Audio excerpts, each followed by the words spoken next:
Banyak sekali orang tidak memahami tentang masalah apa itu rezeki, sehingga mereka terkurung di sebuah poin saja.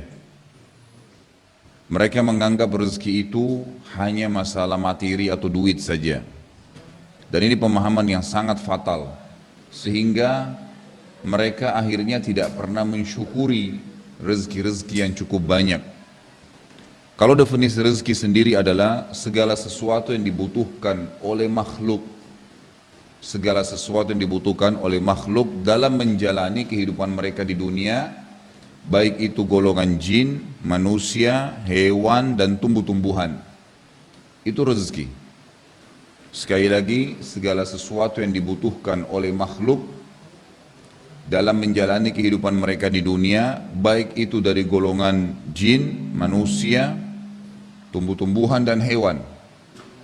Ini rezeki. Rezeki itu kata para ulama seperti ibarat sebuah pohon. Yang pohon itu ada buahnya berjatuhan dan ada yang bergelantungan.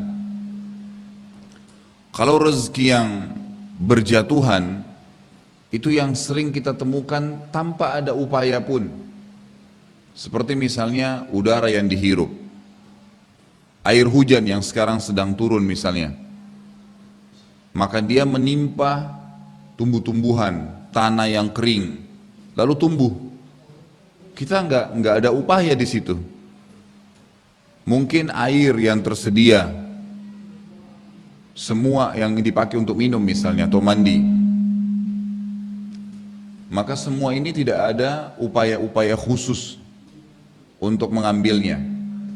Menggunakan anggota tubuh kita, mata dibuka tiba-tiba sudah bisa melihat, tangan bisa digunakan untuk memegang, kaki bisa digunakan untuk melangkah, kemaluan bisa digunakan pada tempatnya yang telah Allah halalkan, akal fikiran digunakan untuk berfikir. Itu semuanya ya adalah rezeki. Adalah rezeki. Nah, itu fasilitas kebutuhan kita, di mana Allah Azza wa Jalla siapkan, masuk dalam kategori rezeki yang bergeletakan seperti buah yang sudah jatuh dari pohonnya tinggal dipungut saja. Ada rezeki yang tidak bisa didapatkan oleh seorang makhluk atau hamba kecuali dengan cara dia naik ke pohonnya. Dia naik ke pohonnya. Nah, ini diantaranya seperti rezeki kalau dari kalangan ya, manusia misalnya, mereka harus berusaha, mungkin buka usaha, ya, mungkin mereka buka butik, rumah makan, apa saja usaha-usaha yang telah memang Allah berikan ide untuk mereka. Karena ide-ide pun itu dari Allah Subhanahu wa taala. Untuk dari makanan manusia nanti bisa dijual untuk manusia kembali. Bahkan dari kotoran tubuh kita sendiri bisa menjadi penghasilan rezeki. Dokter THT tidak akan dapat duit kalau bukan karena kotoran hidung, kotoran tenggorokan, kotoran kuping. Semua itu bisa menjadi rezeki. Orang tidak akan bisa jual sabun dan sampo kalau badan manusia tidak kotor, maka tidak akan bermanfaat bagi mereka. Allah Subhanahu wa taala jadikan semua yang di tubuh kita ini bermanfaat untuk menjadi rezeki sendiri. Jadi dikelola. Sisa-sisa makanan yang kita buang ke tanah, dimakan oleh tanah, yang kita biasa bahasakan ditimbun, lalu kemudian menjadi sari makanan lagi buat tumbuh-tumbuhan. Lalu tumbuh-tumbuhan itu mengeluarkan lagi kembali buah-buahannya. Lalu kemudian bermanfaat lagi buat manusia. Itu semua adalah rezeki-rezeki yang banyak orang tidak sadari masalah itu. Orang tidak menyadari, sehingga memang mereka sangat nanti terbatas ya, sisi rezekinya untuk mempertahankan atau menambahnya, karena mereka tidak mensyukuri kecuali yang mereka anggap rezeki di pandangan mereka. Padahal sudah salah dari sisi definisinya saja, sudah keliru. Mereka selalu berpikir rezeki itu kalau sudah ada duit, kemudian duit itu akan dibeli makanan. Nah, makanan ini bukan rezekinya, tapi duit yang didapatkan kadang-kadang mereka anggap. Padahal sebenarnya mereka bisa melangkah, menggerakkan tangan, menggerakkan kaki, membuka mata, mendengar dengan kupingnya, sebuah rezeki yang juga harus disyukuri sehingga bisa bertambah atau minimal bertahan. Rezeki-rezeki ini saya katakan tadi ada yang diupayakan. Hewan-hewan mungkin ada di antara hewan yang rezekinya datang seperti manusia umumnya, yang memang dia tidak cari. Ada hendak, ada memang yang dia harus berburu sehingga dia bisa dapat. Begitu keadaannya. Tumbuh-tumbuhan sama halnya. makin besar akarnya, akar itu akan makin banyak mencari sari makanan di dalam tanah gitu. Maka itu akan lebih banyak, maka pohonnya lebih besar dibandingkan dengan yang akarnya sedikit misalnya atau kecil. Semua seperti itu kurang lebih. Ini contoh-contoh saja tentang masalah definisi rezeki itu sendiri. Jadi sangat keliru kalau ada orang menganggap rezeki hanya berkisar di masalah materi tertentu saja. Padahal semua yang dia gunakan, fasilitas yang dia butuhkan di bumi ini selama dia hidup di dunia, maka itu adalah rezeki dari Allah subhanahu wa ta'ala. Nah sekarang pembeli rezeki dari definisi ini, semua fasilitas tadi yang merupakan menutupi kebutuhan seorang hamba, hanya Allah azza wa jalla yang memberikan, tidak ada yang lain. Jadi kalau kita lihat air yang hujan turun dari langit, kemudian basah semua tanah-tanah yang sudah kering, tumbuh-tumbuhan jadi tumbuh, kita bisa menggunakan fasilitas mata, tangan kita bisa gerakin, ada 5 jari, masing-masing punya kekuatan tersendiri. Saya pernah keluar dari supermarket, kemudian saya gunakan satu saja jari saya untuk ngangkat kresek, itu dengan 5-10 kilo bisa ngangkat. Kalau kita pikir secara akal sehat, tulang, kemudian daging dan kulit seperti ini, bagaimana caranya bisa punya kekuatan mengangkat 10 kilo? Tapi dengan kuasa Allah SWT, kalau saya gunakan 2 jari, jauh lebih kuat. Kalau saya gunakan semua jari saya, maka luar biasa gitu. Bahkan manusia bisa mendorong mobil dengan telapak tangannya, gitu kan. Itu satu hal yang luar biasa, yang kadang-kadang kita tidak pikirkan. Ini sebuah rezeki. Adanya kekuatan, itu adalah rezeki. Adanya fasilitas yang bisa dipakai adalah rezeki. Dan yang menyiapkan semua itu dan menjadikan sebagai kebutuhan bagi kita. Jadi yang menyiapkan fasilitas sebagai kebutuhan dan menjadikan itu sebuah fasilitas, itu juga Allah Subhanahu wa taala, enggak ada yang lain. Allah lah yang membuat mata kita, lalu Allah membuat fungsinya melihat. Allah menciptakan kuping kita sebagai rezeki buat kita, dan Allah yang menciptakan juga dia berfungsi untuk melihat. Kalau cuma diciptakan saja bentuknya begini lalu tidak ada fungsinya, maka tidak akan bermanfaat. Tangan diciptakan oleh Allah dengan bentuk begini, kemudian diberikan kekuatan padanya sehingga dia bisa mengangkat sesuatu, kaki bisa melangkah dan seterusnya. Jadi ini semua adalah bentuk rezeki, dan tidak ada yang memberikan rezeki tersebut, menyiapkan semua fasilitas dan untuk seluruh makhluk kecuali Allah Azza wa Jalla. Jadi sangat sempit kalau ada orang mengatakan rezeki itu hanya materi tertentu, apalagi kalau dia mencari rezeki itu kepada selain yang menciptakan dia dan rezeki yang dia butuhkan serta seluruh makhluk ini. Seperti banyak orang masih pergi ke kuburan, pergi minta-minta kepada makhluk yang sama dengan dia. Akhirnya makhluk itu memberikan syarat-syarat yang juga syarat itu sama berputar di makhluk lagi, gitu kan. Tidak ada manfaat yang sama sekali mereka dapatkan.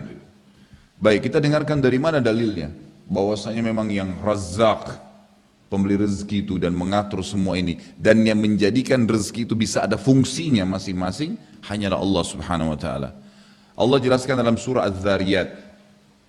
Surah Az-Zariyat ini urutan 51 dalam Al-Qur'an, ayat 56 sampai 58. Jadi 3 ayat ini Allah Subhanahu wa taala ya saling bersambung satu sama yang lain, terutama ayat 58 yang menjelaskan bahwasanya hanya Allah Azza wa Jalla yang menyiapkan fasilitas tadi itu, menciptakannya, menjadikannya sebagai rezeki. Jadi berfungsi semuanya. A'udzubillahi minasyaitonirrajim. Bismillahirrahmanirrahim. Wa ma khalaqtul jinna wal insa illa liya'budun. Saya tidak menciptakan, kata Allah, jin dan manusia kecuali untuk menyembah, ngikutin peraturanku. Yang halal mereka nikmatin, yang diperintahkan mereka jalankan, yang haram mereka tinggalkan. Ma uridu minhum min rizqin wa ma uridu minhum an yut'imun. Kata Allah, saya enggak butuh timbal balik rezeki dari mereka, enggak butuh. Bukan berarti kita dikasih makan lalu kita kasih makan juga, Allah enggak. Allah enggak butuh itu. Allah enggak butuh menyiapkan kita sawah sehingga kita bisa bercocok tanam, bisa menanam padi, kemudian hasilnya kita kasih ke Allah, enggak. Allah enggak butuhin itu. Allah enggak butuh respon kembali rezeki yang sudah dikasih. Sama hal, maksudnya dengan benda atau fisik yang sama. Allah nggak butuh, dan Allah tidak butuh juga diberikan makan apa yang sudah kita makan. Kalau kita bercocok tanam, Allah nggak butuh kita kasih tanah itu sebagian untuk Allah sebagai penciptanya. Allah nggak butuh juga hasilnya dari padi tadi. Allah nggak butuh juga pada saat kita masak makanan padi tersebut lalu kita kasih ke Allah. Allah nggak butuh semua. Allah mengatakan, ma uridu minhum min rizq. Saya tidak butuh rezeki dari mereka, tidak butuh timbal balik unsur fasilitas tadi.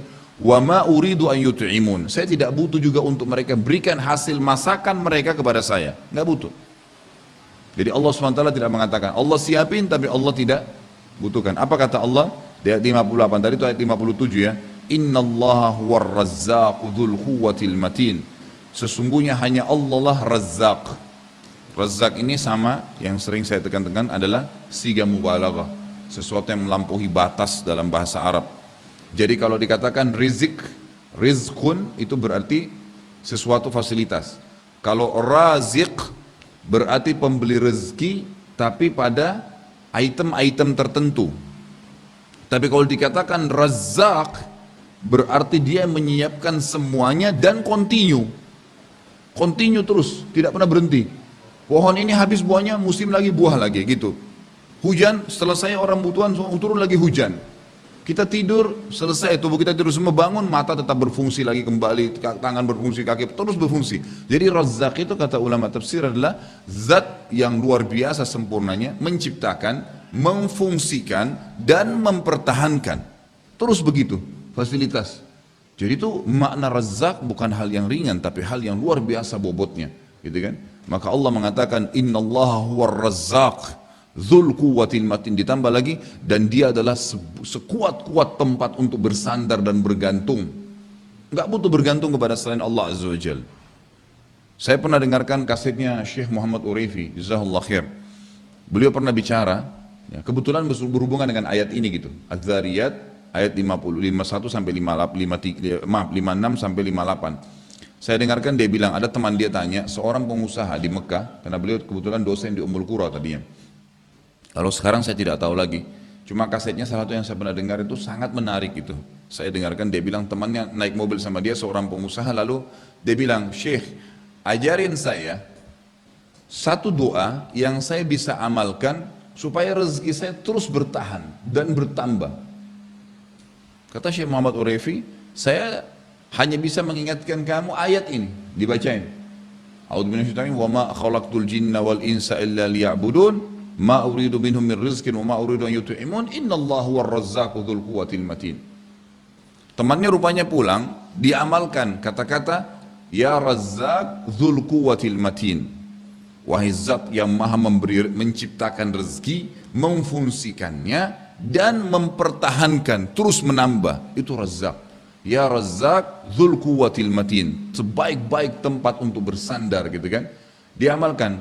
Kata Syekh Muhammad Uraifi, setelah sebulan saja dia telepon saya dengan senyum, dengan gembira, ya dengan tertawa dia mengatakan, Syekh, alhamdulillah. Ya, dalam bahasa Arab, innallaha razzaqanir razzaq dzul quwwatil matin bimilyur riyal.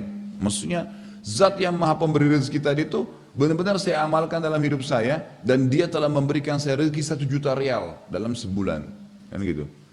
Ini bukan berarti kita mematok jumlahnya, tapi bagaimana dia dengan keyakinan benar bahwasanya hanya Allah pemberi rezeki, tidak ada selain Allah. Jangan pernah yakini ada yang memberikan rezeki kecuali Allah, Allah Azza wa Jalla. Tangan kita saja tiba-tiba bangun, la qaddarallah stroke, maka yang menciptakan tangan Allah, yang ciptakan struknya Allah, yang mematikan fungsinya sehingga tidak bisa berfungsi adalah Allah, yang bisa memfungsikan kembali hanya Allah. Gak ada yang lain.